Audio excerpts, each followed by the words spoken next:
Technology is evolving faster and faster. Not surprising when you consider that today, more scientists are doing research than in all of history combined, and using superior instruments and communication tools.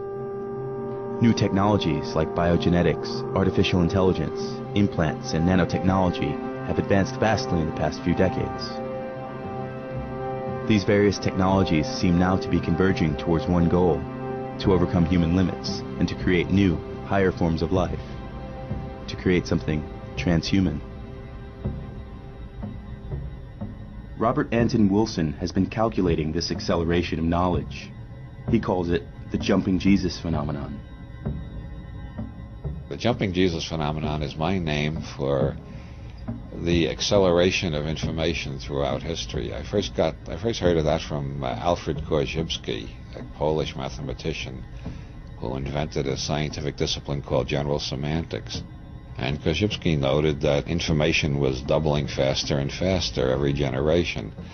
And he said we got to be prepared for more and more change. We got to train ourselves to be less dogmatic and more flexible so we can deal with change.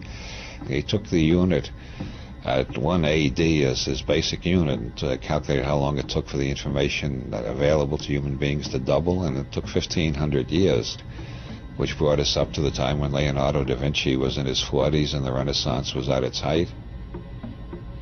I decided to call this unit a Jesus.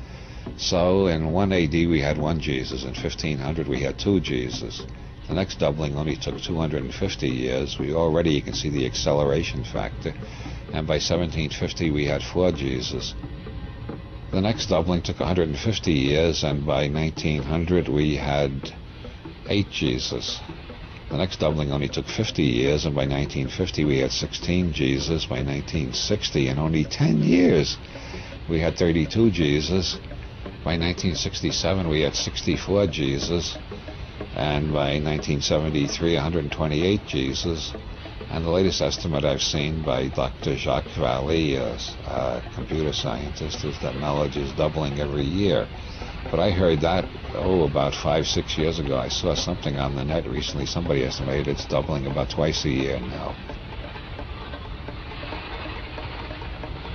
Obviously, if we're experiencing more change now in a year than we previously experienced in 1,000 years, we can propagate that trend into the future and see that a day will come when we will experience more change in an hour than we have experienced in the past 20, 30,000 years. A situation like that is unimaginable, so we call it a singularity, a place where the normal rules of modeling break down. Modern religions have anticipated the singularity by calling it the eschaton, or the end of time.